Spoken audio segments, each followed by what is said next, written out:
Hey everyone, it's your incredible hostesses with the Moseses, Marcus and the incredible.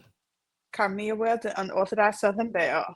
And we are here on the Gentleman Style Podcast Show to discuss a very politically charged topic, but a real topic nonetheless. A topic that we feel we wanted to talk about and share some insights, some nuggets, and give back. But we also have a very special guest to help us dig through the clutter, dig through the enigma. We have a professional. This young lady is absolutely killing the game. We have coming to the stage. Wait, she needs some music. We have coming to the stage this incredible lady, Dr. Jessica Edwards. She's a board certified family medicine physician, healthcare entrepreneur, and she just graduated as an executive MBA candidate. So she is free, y'all. She absolutely is changing the game. She's a wife, she's a mom, and she is an entrepreneur. She has multiple businesses, and one of her pride and joy is her medical facility, Zara Medical. And she's here to help us discuss on the Gentleman Style Podcast stage. Help us welcome Miss Dr. Jessica Edwards.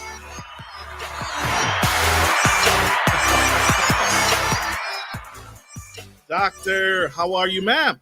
I'm good. How are you guys? We Doing good. Yeah. Happy Wednesday. Same to you. Happy hump day. Yeah, we made it. It is not everybody makes it to Wednesday. It is a rough week already. It's a rough year. rough year. I wanted to start with a curveball. Dr. Jessica, we are talking today about the baby bust and how fewer births are reshaping our economy in a negative way. We are having less births, less families are being developed, less cornerstone families are coming up. And so I wanted to ask medically, and I can only speak for men. What have you been seeing? Have you been seeing an increase? Because I think part of the problem is medical. There's a shortage of testosterone in males. And so do you get a lot of clients medically, men reaching out for different types of treatments, ED, medications, prescriptions, anything like that? Have you seen anything like that popping up in the medical profession? Yes, I've actually seen a pretty big uptake of younger and younger men that actually need testosterone. It's become so common that now with my younger, male patients, when I'm doing an annual checkup for them, I ask them about, whether they've been having fatigue or decreased sex drive. And I just like bring it to the forefront of the conversation. And some of them were like, and I'm like, yep, we got to ask about it. That's a part of your health. And so I have seen an uptick in that. So I've started screening and I've seen more and more younger men need testosterone supplementation. There's a lot of additives that are added to our food. That are, really affecting our testosterone, production. Same thing. A lot of women have hormone deficiencies and changes as well. And so it's a issue across the boards. So wait. Two questions out of that. I can't let that go. Two questions out of that. What's the youngest you've seen as far as men wanting testosterone treatments? And two, you're saying women need testosterone as well? Yes, I've actually seen both. I have probably, I'd say the youngest patient was like 25. His testosterone was just extremely low. He was very tired. They were trying to work him up for ADHD. They worked him up for cancer. They worked him on so many different things, and all of that was negative. And I was like, let's just check your testosterone level. And it was low. I've seen some women have very low testosterone levels where, when their period actually gets ready to start, the testosterone level just like completely tanks. Same thing with, the estrogen and progesterone levels, changing as well, causing things such as premenstrual dysphoric disorder. I've seen more and more cases of that. And I think some of this is that we're screening for depression and anxiety more, and particularly in younger female patients that are still menstruating. I tend to take it a step further and ask about whether they have a change in their mood around their period, more so than, I would say just, the typical PMS symptoms. So I want to dive a little bit deeper. Because you said one of the questions you asked the men is stress. Are you stressed? Are you high? Do you have high? Because you said some young men were struggling with ADHD, and with your professional expertise, you was able to uncover and walk down the path and say, let's check your testosterone level. Why did something in the mind trigger you to check their testosterone? Because anxiety, ADHD, that's all up here. It is. That's so not nowhere near downstairs. Right. So why is that important? Stress, anxiety, why does that play a factor in my testosterone levels? So it's actually kind of like an axis where if you are short term, if you're stressed for like a very short period of time, it can lead to increased testosterone risk. Like, okay, I got to get it done. But chronic stress, which is very common within our community, trauma that has been passed down through generations, can actually lead to suppressed testosterone because of the hormone cortisol. Cortisol is like our stress hormone. So if someone is chronically stressed all the time, it affects our HPA axis, which is the hypothalamic pituitary gonadal axis, which means that there is a brain testicle connection. So if there is chronic stress, and I think a lot of times, there's a difference between low testosterone and, low sex drive or performance anxiety. And so I think sort of once you kind of ask those general questions, it's not being afraid to dive deeper into it to say, hey, like, and one of the things that I ask my patients is like, if they do say, hey, I'm having trouble performing, with a new partner, I ask them, do you wake up in the morning with an erection? If they do wake up in the morning with an erection, that is a usually great sign that it's something, mentally where it's like a mental block, and so that kind of leads me down the road of screening for depression and anxiety. If they are not waking up in the morning with an erection, that makes me wonder, is this something that has to do with, potentially having diabetes or high blood pressure or high cholesterol that could be affecting the circulation down to that area?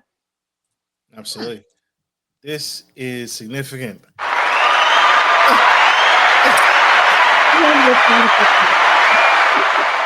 See, this part of this is a medical problem, right? Low birth rates. If men are not producing enough testosterone, how can you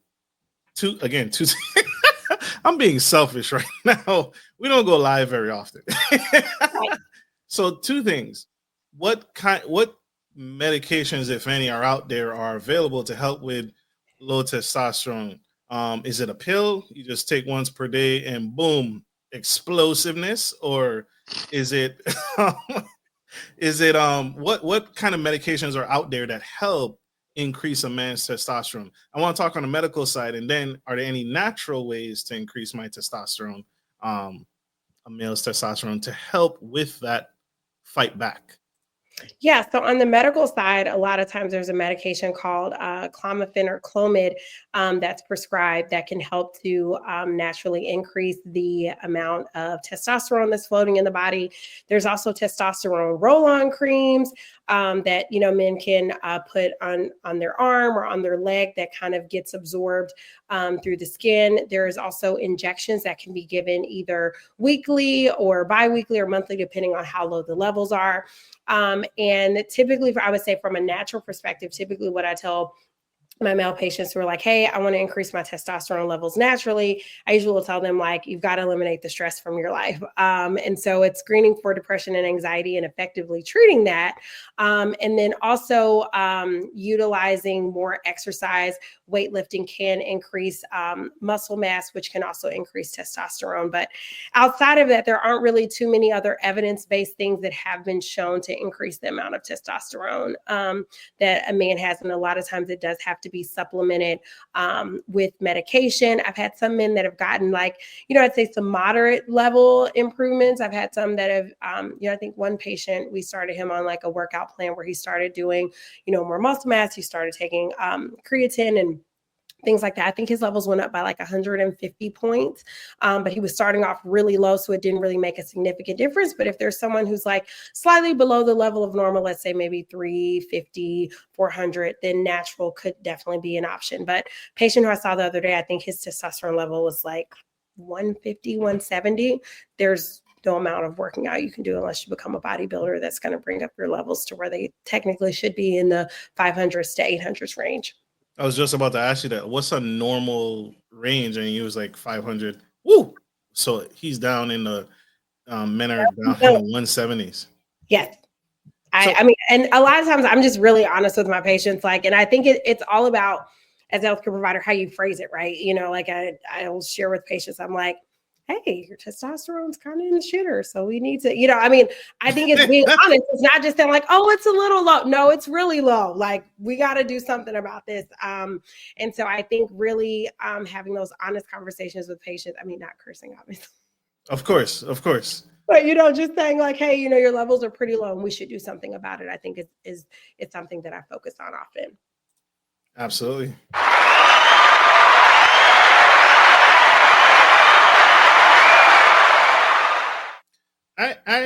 I love this. I love talking about this because again, my co-host feels it's pro-choice, right? And I've never had the mindset of telling anyone what to do with their body. But I think the United States as a whole is on a rapid decline. And if we don't do something about this, we are heading for extinction. But there are the women. There's a new celebration amongst women where they're celebrating being 20 and no kids, 30 and no kids, 40 and no kids.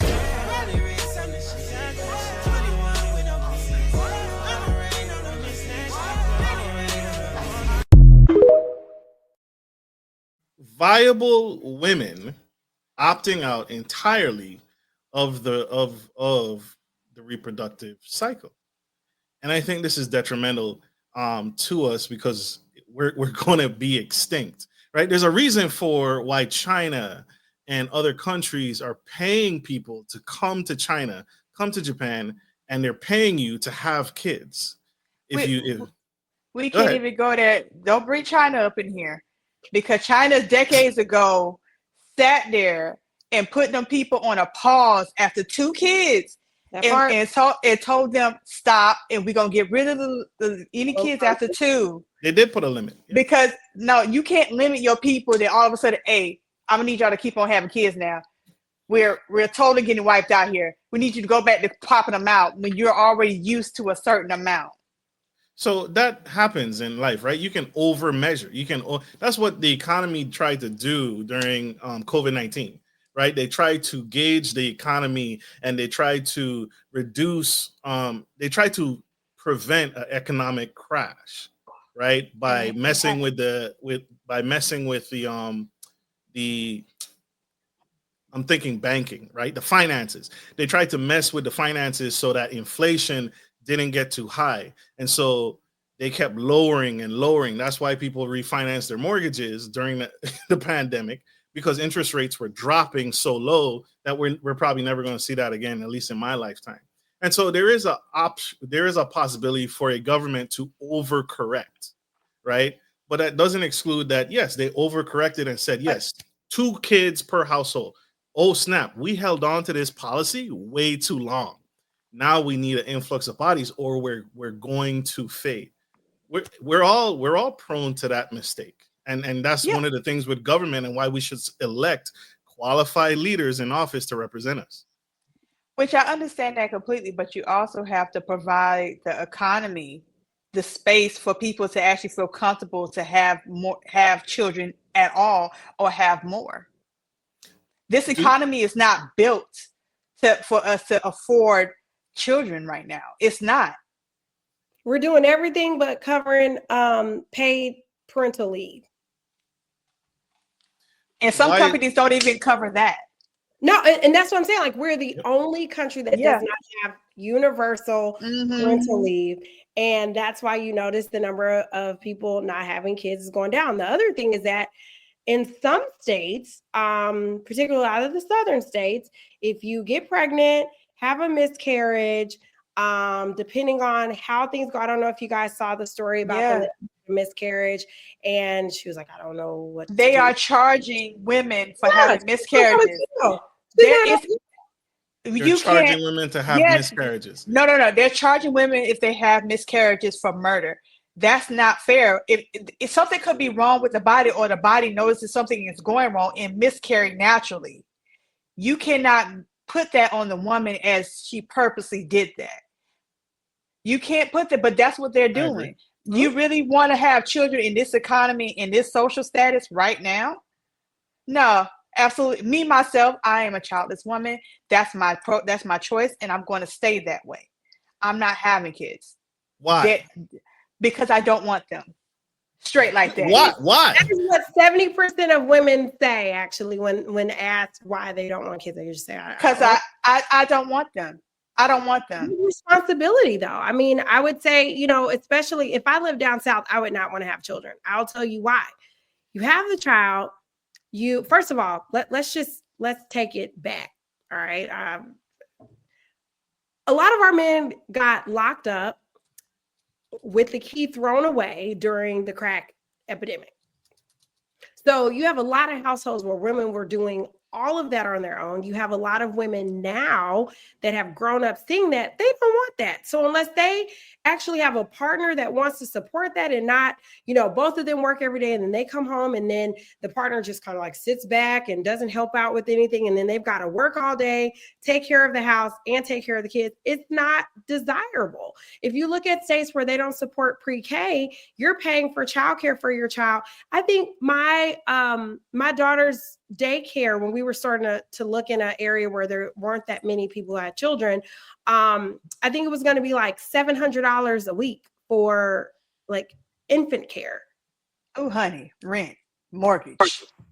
So it's like, how do you do that? How do you have a balance in life? And also there are some women, if they do, have one child, and for instance, my son has autism, sometimes depending on the load of, how heavy that is, how much you have to take your child to speech therapy and OT and fighting at the school and making sure that they're doing what they're supposed to do. Some people decide not to have children after that either. But I think, there's so much talk around why people are having children instead of how do we create a society that makes it easier for people to have children and to want to have children. But I can definitely tell you, if you are penalizing women for their medical conditions during pregnancy, if you're penalizing women for saying, hey, this is, not if the doctor's telling them like, hey, it's not a viable pregnancy, and you have states that are forcing women to carry children, of course they're not going to want to do that.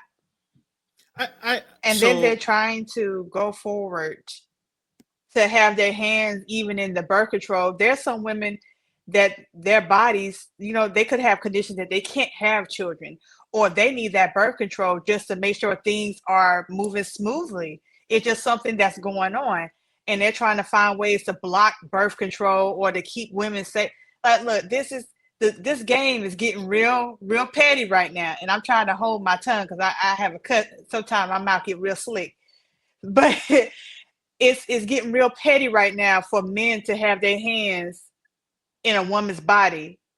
Y'all have never been a woman, and neither you will never be. You'll never understand what it's like. So why do you have your hands so much in what we got going on physically? That's the problem for me. So I'll share some valid points, right? You all have made some very strong cases. I think women are very attuned to when, especially even down to a molecular level, women are very attuned to their environment. I've been coming across some studies. I don't dive deep into this, but I've been coming across some studies and research where women who are trying to have a child, and they can't. Their bodies will not let them have a child until they move or relocate to a more habitable, and that's very primal, right? That's very animalistic and embedded in a woman's body to know that her environment is not conducive to having kids or rearing children. That being said, I let you talk. I'm sorry. Go ahead. Okay. Go ahead. I'm sorry. Okay. So women know when and where and what environment they can feel comfortable in having kids. I totally agree with that. Also, to that effect, there's a large incarceration, like you said, that men are just not be available. Prime candidates. I can't speak for everybody else. Black men are not available to be prime candidates for the selection process. I think that there was like numbers being thrown out, like it's three women for every one guy, because there's less viable candidates for women to choose from. Even far less college educated, college graduate men available to choose from. So the selection process is very slim for women. That being said, I think some of it is also, if if you have the means and you're choosing and you're saying it's not conducive for me to have a baby here, then to the same effect, why not leave? Right? If you're in Georgia and you know that's the law, leave. Right? And people say economics and they say I don't have the finances, I don't have the resources, or make it affordable for me. But when you go and you choose that maca latte frap wrap at Starbucks that costs $25, that's a choice, and you found the money to have that maca latte frap wrap chocolate dessert at Baskin Robbins. But somehow we find it convenient to not have the resources, or we're struggling to have kids. You found the money for the Starbucks coffee that you love, but is highly overpriced, but you don't have the money or resources to have a child. I think some of that is conducive on individuals, and that has been statistically proven that a lot of Americans live outside their means. And so when you sit there and chalk it up and say, listen, I don't want to have kids, and you have a BMW in the front yard, I'm very confused about you. Because you're saying kids are expensive, but a foreign car isn't. I think some of that is choice. And just like I'm very pro-choice, but your priorities are mixed up. I'm talking about full-blown extinction, right? We are going to die as a society. We are going to die as a species. And you're choosing a car over your legacy and your continuation as a species. And to me, I would much rather find the money and resources, because we do it so many other times. We find money for Jordans. We find money for things we don't even need. And we buy them, and we find the money. We take out money, we take out loans, but somehow we can't find the viable resources to have a child. I find that to be not necessarily on the environment. I think some of that is you and me. I need to look at the numbers, because I declare that I don't even think it's I don't think it's the women of color that are having a lot of it. Don't get me wrong. There's a lot of us now that don't have children. There's a lot of us now who made that choice not to have children. But I see a lot of people popping out kids every year. So really, I'm trying to figure out who is doing the numbers and the graphs. So, and for what races? What exactly? So I usually find my numbers from either like the Pew Research Center, Kaiser Family Foundation. I did a health policy fellowship. And so some of the data that I saw before we got on tonight was basically that 64% of women that choose to not have children say they just don't want to.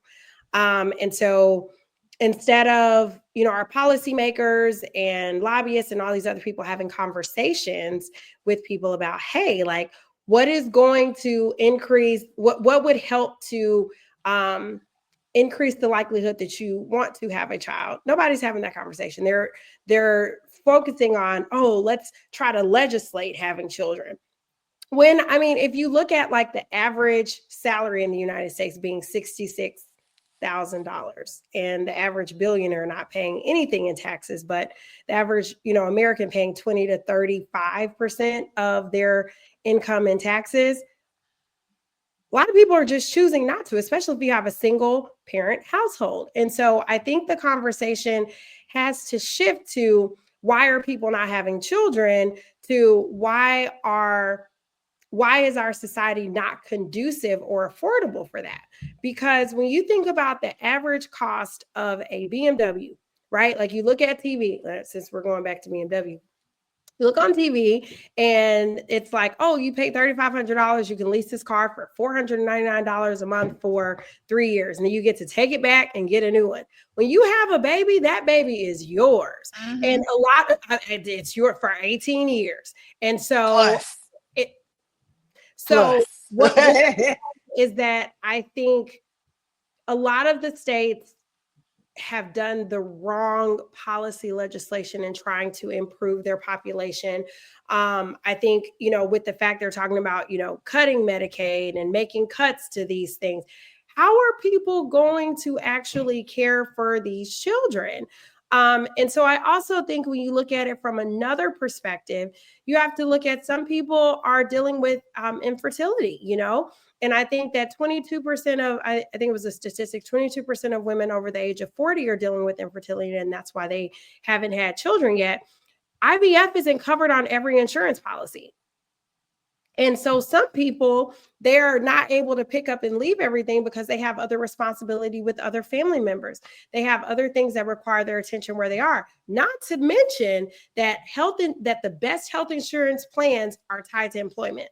So who's just going to pick up and leave Georgia and move to New York with nothing but a hope and a wish when you go online and look, you see people renting out a bedroom for $1,500 or $2,500, $3,000 a month before they even have kids. And when you spoke Black women are dying in childbirth, we're dying. We're dying. We're not being listened to. You have a doctor that takes care of you the whole pregnancy. This happened to me. I was a geriatric pregnancy. And my doctor made me go to MFM. I had to go to hematology. I had doctor's appointments every week. That was traumatic for me, even as a doctor. Get to the delivery. My doctor is at clinic. Her partner comes in and she's like, oh, we're going to have to do a C-section. I was like, no, ma'am. I was like, I'm 9 centimeters. I am probably close to crowning. You're going to check me first. And she checked me. She's like, okay, try to push. The baby's head hadn't quite crowned yet. So then they're like, hey, we're going to get things ready. And I ended up having to call my doctor on the phone. I had the ability to call. I said, it's time for you to show up. And she showed up. She delivered my baby vaginally by having me get on all fours. She used a vacuum. Obviously, I had complications after that, but I was able to have a natural delivery. Imagine for people who don't have that ability. Childbirth itself can be traumatic. And so I think there are so many different aspects that we have to discuss when we're talking about why people are having children that have absolutely nothing to do with abortion. It has absolutely nothing to do with sex. It has everything to do with once women get pregnant and what's available to them after the baby's here. I agree with that. I agree wholeheartedly with both of you. I think there's not enough resources. That is a segment of it. There's not enough resources, right? There's not enough. We treat childbirth like a traumatic event. Karmea and I had the pleasure and the honor of interviewing a gentleman who is pushing the envelope to encourage more men to become doulas, and not necessarily in the mindset of making money. But do you remember that interview, Karmea? Yes, I do. Yep. So the man's program is called Dads to Doulas, and he's pushing this initiative, and he has a lot of support and a lot of support, not just from women, but men are coming to and flocking and learning about what it is a woman needs or may needs, how to have the conversations with the medical professionals in their language so I can get my wife or my partner the care they need, because we treat the medical delivery as a crisis. And so there's trauma, there's someone to cut you open, there's drugs available and all this stuff. When what did cavemen use back? They didn't have drugs. They didn't have any of those things, right? And so we treat it like a real emergency instead of the beautiful natural thing it could be, right? For some women. And so I don't disagree with that. There's needs to be a revamp and an overhaul of how we treat and care and opportunities, because that was strange to me that we don't pay. Like, some medical insurance don't cover the cost of a doula.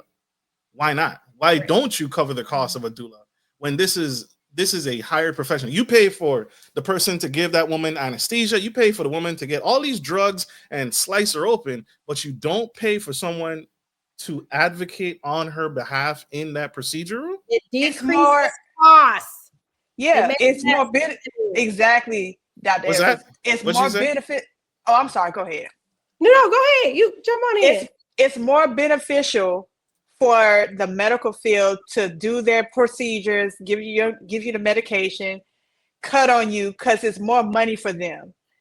Think about how many people have to be involved when that happens. The medication, anesthesiologist, the surgeon. The surgeon, OBGYN. Everybody in the room is getting paid.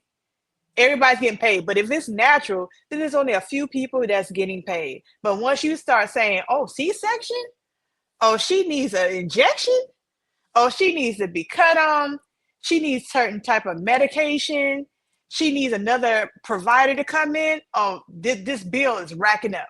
Let's not even talk about the facility charges. I gotta cut you off though, because I'm friends with one of the only Black midwives. I think you should have her on. Her name is Nikki McCulver Brown. Love her to death. She's incredible. I used to actually like co-manage patients with her when I was doing OB before it got hot. But she owns one of the only Black birthing centers Black-owned birthing centers in the country in San Antonio. So shout out to Nikki. Far away. But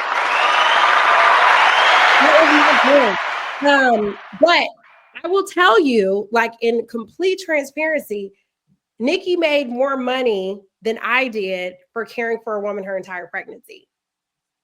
How? Because she charged cash. And she charged the price that she felt like she deserved. So one of the things is that what we have to look at right now is because insurance companies are determining what they want to pay people. And doctors aren't able to say, you know what, like this patient's pregnancy was a lot higher risk.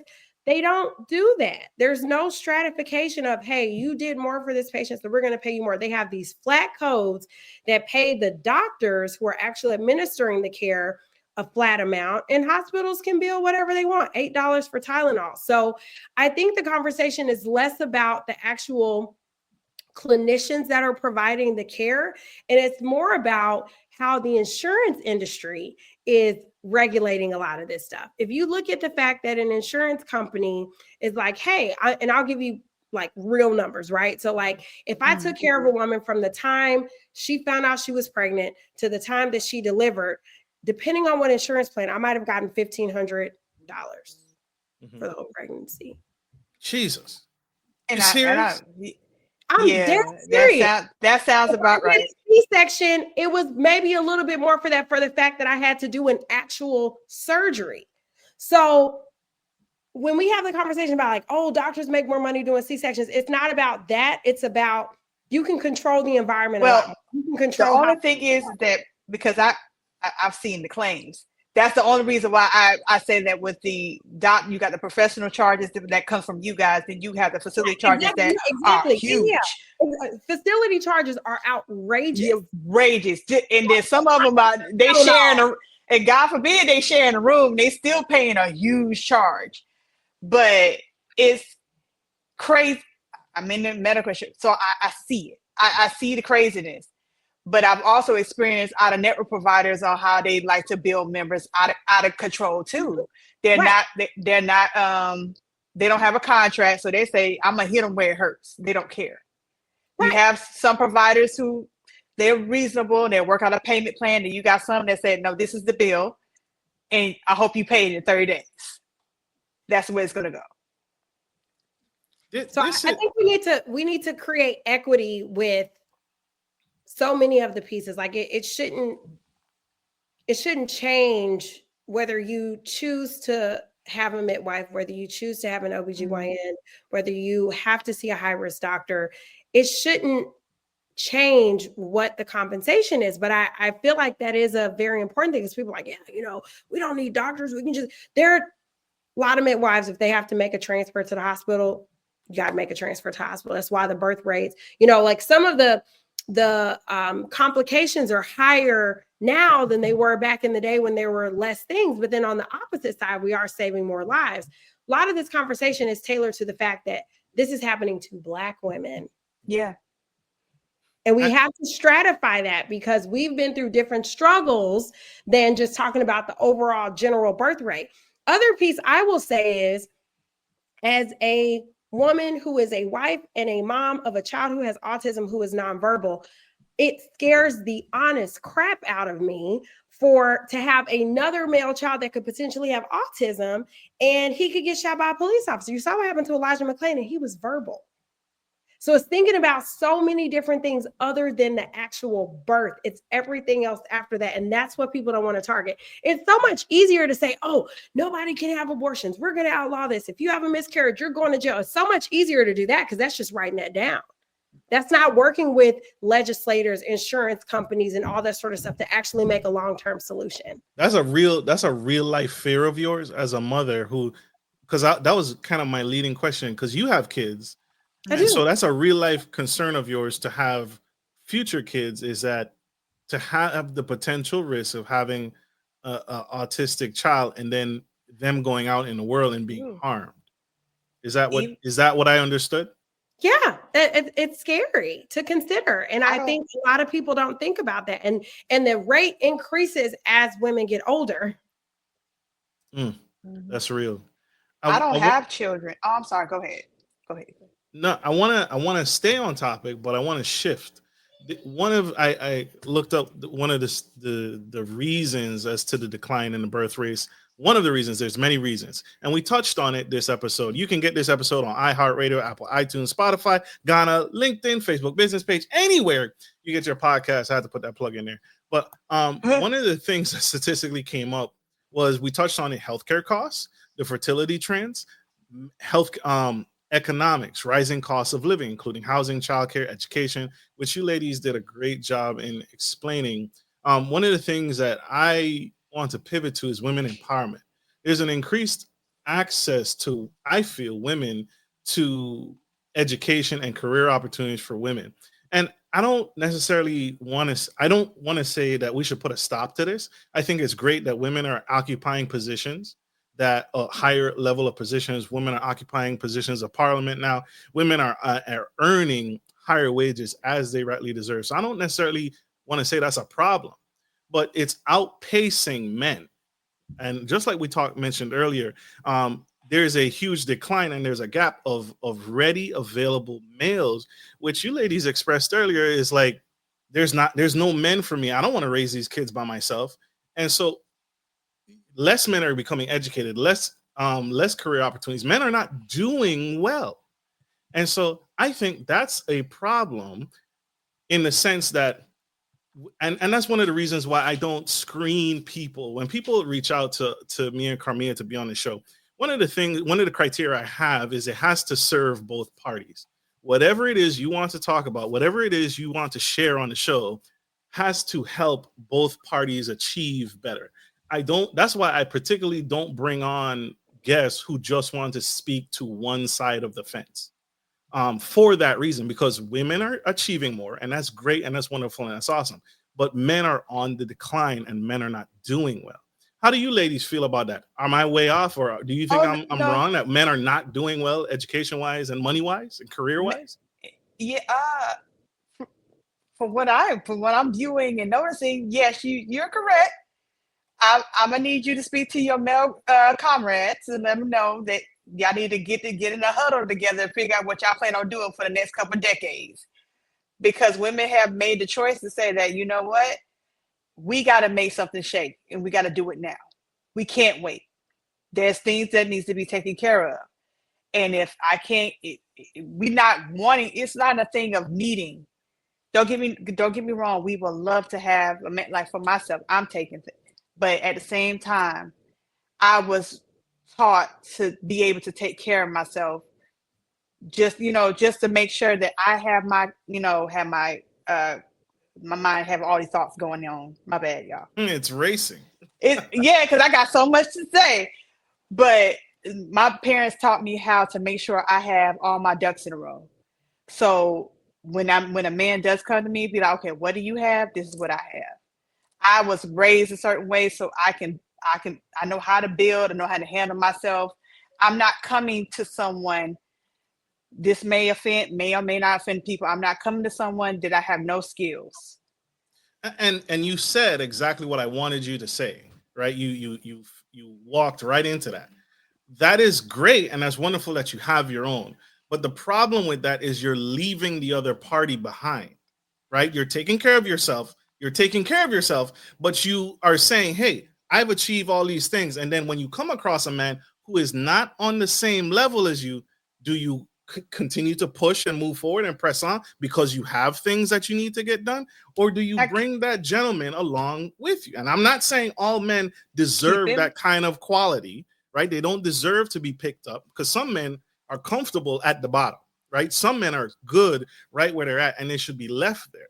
But for the man that's trying and the man that's pushing to achieve more, but he didn't quite get the access, he didn't quite get the education, he didn't quite get those things, but he wants better and he can achieve better if someone believes in him, where are those women? Here's the thing. You should be able to do that you should have that belief to pull out yourself. I shouldn't have to do it. You just agreed with me that men are not doing well. They're not but that's on your own accord. There's a lot of times that's not on your own accord. We just talked about incarceration. I didn't choose to get incarcerated. Depending on what you did, you may have. You made that choice though. Depending on what you did, you robbed a liquor store. You made that calculated decision to say, I'm about to go in here and get this money, instead of saying, you know what, I'm about to go over here and sign out this application. You made a choice. Everything we do is choices we make, negative and positive. Everything we do. I understand that you have your influences and stuff, but everyone makes a choice. Which side you're going to go? I've seen men who have made negative choices that came from a terrible place, as well. They came from the same environment and made positive choices and said, "I'm not about to be like my daddy. I'm not about to be like my cousin. I'm not about to be like my friend. This is not what I'm about to be doing." Okay, I'll give you a choice. So a woman, we talked about this backstage, right? I'll give you a choice. We talked about women who are there are women who are choosing not to have kids, and there are women who are having too many kids and they don't have the means to take care of them. And the difference here is let a man apply for food stamps. Let a man apply for WICs. Where are the economic resources for a male versus a woman? This stuff is built for two-parent households. What's that?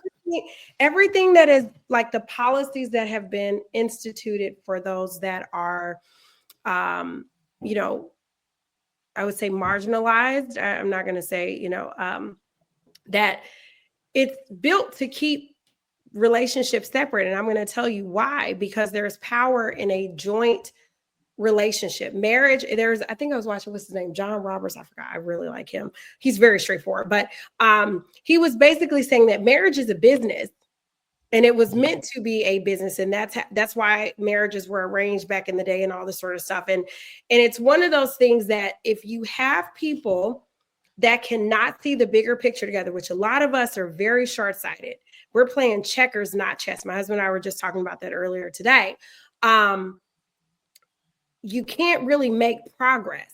And so if you have these households where, like I said, it goes back to, slavery. It was, okay, we're going to, incarcerate these people. Then we got out of slavery. We started doing well. We had our own communities. Then it's like, oh, we don't want them to have their own communities because now they're getting too educated. Now they're feeding the kids. A lot of the free lunch programs were started by the Black Panthers. History is history. It doesn't matter how you feel about them in general, right? You start looking at that. Then you start having drugs. They dropped crack cocaine in the South Central LA. They used us to sell it. They were using it to using the proceeds to fund these Nicaraguan wars. All of that is documented. Our men started, using this stuff, started paying for Cadillacs. They were putting money back into the economy. What happened? Oh, y'all are making too much money. And I'm not saying crack was not a problem. Crack is a huge problem, but that was an opportunity for people to make money. Then once they started making money, they said, oh, we're not going to do that. So they locked up all the Black people. Then the Black men got locked up. Then Black women were forced to raise their children by themselves. That's why now today you have these huge narco-terrorist organizations that are affecting the country. We were just watching a documentary about that last night. Everything has been systematic. If you look at women applying for food stamps, the man can't be in the house. If you look at welfare, the man's not supposed to be in the house. It is systematically set up for us to not continue to procreate. And so now it's starting to affect more than just us. That's why there's all the outrage. And I just have to keep it real with that. And that's fair. And I appreciate that. Karmea, you had a point to make. I didn't cut you off. I didn't cut. No, I was good. She hit those points. It's just that between the economy, the world we in now, and when you were speaking, Dr. Edwards about the situation regarding, I don't have children, but I love kids. I love them. And when I think about my Then nephew, have them. what we're not going to do is do that. That's what we're not going to do. Okay. But when I think about the children in my life, like my nephews, these Black men that they're educated, they're smart, but just the thought of them being out here in the world we in now, and you have somebody with excuse my language, a screwed up mind. They see them, and it's like automatically they see an enemy. That scares me. I have a brother. I have a father. I have male friends. They are walking. They have to wake up every day with a target on their back. That's not what I want. And that's real. And that's absolutely real. I applaud both you ladies. For this topic. The career part though, because I think, and I've been the career. Yeah, is that what you said? I can touch on the career, because as women, we are nurturers. We pour into so many things. And a lot of times, if there is not boundaries, if there is not balance, we overdo it. And a lot of times people say, I have to work, obviously it's a saying within the Black community, I have to work twice as hard to get half the recognition. And a lot of times that proves true with women, but we often end up getting the short end of the stick, because these same men that we're working alongside, we're trying to compete with them. A lot of my colleagues that are men that are, doctors, they don't have to worry about their household. They have women that take care of that side of things. And so now you have women that are handling career, they're having the kids, they're, taking care of their partner, they're doing all this sort of stuff. It becomes exhausting. So a lot of times I think that there are some women who pick, I'm picking myself and I'm going to pick my career. Now, the one thing I will say is that when I was climbing the corporate ladder, trying to be a medical director, chief medical officer for other people's stuff, I was not able to set the right boundaries. And it became increasingly difficult for me to find who I was outside of my career. I'm not saying every woman is like that. But even as a woman who was married, it was very hard because I poured into everything. And I would take work home with me. And a lot of my male colleagues, they would log off and be like, that's it, I'm done, don't call me. And they set those boundaries. So I think it's really a mindset shift, more so than even policy, more so than legislation, more so than all of this stuff. It's like we as a society have to decide, are we going to create an environment that is going to foster healthy upbringing of children? Are we going to foster an environment where everyone has equal opportunity no matter where you're from? Are we going to continue to do what we're doing now? Because the math doesn't math for women. If I was single right now, I would not have children. I will tell you that right now. And that is the honest truth. Because it's too hard. It's too hard. If I didn't have my partner right now with my son, I wouldn't be able to do this podcast right now. If I didn't have my husband, who's my partner, I wouldn't be able to see 20 patients a day virtually working from home. I wouldn't be able to do that. Handling my kids, getting my kids off the bus, doing everything. Doing all of that by yourself 24/7 is no fun. There's nobody saying, you know what, you're a single mom, let me give you some funding. You can apply for this. No, we're giving billionaires tax breaks and telling everybody else, well, if you don't pay your taxes, you're going to be in trouble. It's just, it's not balanced. It's not balanced. Absolutely. At all. I hear you. I hear you. And it isn't balanced. And I think to that same breath, I think it's, again, for me, it's scary when women are choosing themselves. They're choosing their careers over the family environment. And what you're saying is the women need viable candidates. You have an incredible partner that supports you and allows you the opportunity. There are many women who don't have a strong enough partner to be able to do that. Because, like we discussed earlier, there's a gap, right? How did you? And so, it definitely needs to be looked at a very big scale, right? It definitely needs to be looked at what is happening with our men. What is going on with our men? Why are our men not producing? Why are our men not achieving? Why are our men not driven? I remember I met a mom. And she had three kids. 2 daughters, 1 boy. the two daughters went off to prestigious colleges. One went to a historically Black college. The other daughter went to a very, not Harvard or anything, but a really nice college. The son is staying at home, lives in the basement playing video games. Right. And so she's frustrated because her two daughters are flourishing and her son is in the basement playing video games, and he should be progressing. And she's frustrated, and she's constantly frustrated because I have a question about that. My question to her would be, did you put the same pressure on him that you did your girls? Bingo. That's often what happens. A lot of these women treat their son like they're their boyfriend. Whoop, whoop. There it is. I need the sound effects, Marcus. I'm just kidding. No. It's a real thing. It is a real thing. And a lot of these women, they let their son fly. Oh, it's okay. He's my baby. And the girl's like, no, you got to get this done. Mm-hmm. And it's a double standard. And that's because there's not a man in the house. It all goes back to it. It all goes back to it. And a lot of times, if you look at a lot of the statistics, they know in public school by third grade whether a kid is going to be productive in society or be incarcerated. And 1 in 4 of our men has been incarcerated in their lifetime. As I know, you've heard boys to dogs. A happy dog is a tired dog, and if it's not tired, if it doesn't get to run, it's going to cause trouble. And I feel the same way about boys.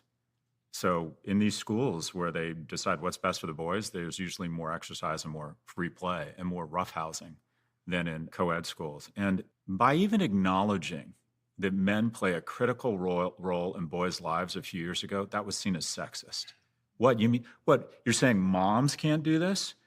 And I can just tell you there are certain moments when my partner needs me to weigh in. I don't know if it's the depth of my voice, my physical size, the way they relate to me, the fact that I'm not, you need dad. Or that's what I have found, especially with boys. They need almost like that not physical intimidation, but it's almost like they begin tuning out their mom over time. I mean, they're incredibly close to their mother. They look to her for nurturing. When they really have a problem, I find they go to mom. But they will constantly test the boundaries, constantly. And I think a lot of single mothers, quite frankly, with boys, just can't keep a lid on that kid. They can't control the kid. So, and I think you're finding at schools when there's no male involvement or that what I'll call physical presence, and then you add on this dopa machine that they get used to squeezing a dopa bag 100 times a day as they need it, and then you take the dopa bag away, they're just more prone to emotional outbursts.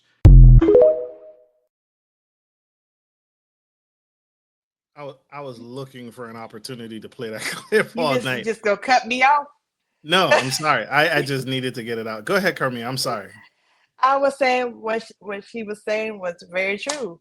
In a lot of cases, I've seen that women will have daughters and they'll be single mothers and they will put all this pressure on the girls, and then they have sons, and that's my baby.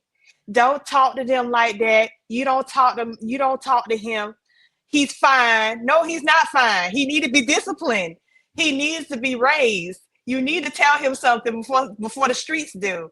But the daughters doing wrong, you claim they're doing wrong all the time. They're messing up all the time. But your son is over here as a whole tyrant. You're not doing anything with him, but your daughters, you're giving all that pressure to them. And then they grow up with that resentment against you. But they don't come around and see me. They don't want to do this with me. Well, look at how you treated your sons versus your daughters. You created this boundary. You created this wall. Now that's all they know of you. That's all they know is to go out into the war. I gotta be hard. I gotta do this. I gotta do that. And that's the way I was raised. Because the mom was raised the same way, and it's passing through our generations. I play to the strength. I believe that people they speak to their own strength. I don't necessarily blame. I don't look at, not say blame. That's not the right word. When a mother pushes her daughter to progress, she knows her daughter. There are things that a woman can speak to another woman about that I could never do. And so there are things as a man that I can speak to another young man about that a woman can never do. And so I think that happens just naturally because I'm a girl and I know how to speak to other women. I have daughters. I know what I want for my daughters. I know their body's changing. You don't have emotional intelligence. You don't. That part. Women mature faster than men. I'm not talking about mature. I'm talking emotional intelligence, the ability to be able to communicate what you need without yelling, without demeaning people, without placing the blame, without accepting accountability. A lot of people have an issue with that. A lot of people have an issue with that. And you have people out here who are parents like that lack emotional intelligence, and they're still growing and learning themselves. They don't know who they are, and they're trying to raise children to figure out who they are. It's a whole mess. So you all are saying that there are women who lack emotional intelligence and the know-how how to speak to both genders? Yes. They confuse both ways. You don't think that there is so you disagree with the video then, right? You don't think that there is a connection that a young boy will listen to his father over his mother, even if she's speaking with the utmost intelligent? Right? We're talking about those same women who have master's degrees. Everybody is we're talking about both sides of the coin. If you have a man that does not have emotional intelligence raising another boy, that boy is not going to have emotional intelligence. If you have a woman that's raising another young woman without emotional intelligence, you're going to have another emotionally unintelligent person.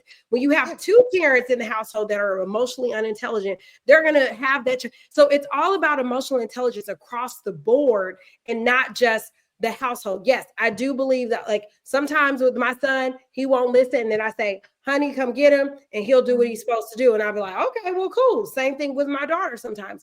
But that's why the two-parent household with two emotionally intelligent adults, especially in the age of social media, all the nonsense that we're seeing on TV, all of the Love and Hip Hop Atlantas and all of that sort of stuff, it's necessary. And it comes from both sides. It can't just be like and that's part of the problem with our society. It's like, oh, well, it has to be this way. No, it's got to be across the board. You've got to have emotional intelligence in no matter who you are. And so I think there are emotionally unintelligent people everywhere that are really messing up the type of people that are growing up. And you're raising a bunch of selfish people. That's what happens when you have a really capitalistic society. It is. Speaking of emotional intelligence, I want to play this clip that Karmea shared with me that I'm very tuned into and curious about. The only mothers who are mad at this 21 with no kids trend are mothers who regret having their kids. And you can't convince me otherwise. Because if you loved your kids so much like how you claim, then you wouldn't feel this threatened by a trend. Motherhood is beautiful. You women don't know what you're talking about. Motherhood is the most amazing thing. There's no greater blessing. Who are you trying to convince, us or yourself? You look angry, baby girl. Who are you trying to convince? I'm very on the fence about if I want kids in the future because from the outside looking in, motherhood looks stressful. I'm just saying it does look stressful. Also, studies show that single child-free women are happier, so there's that.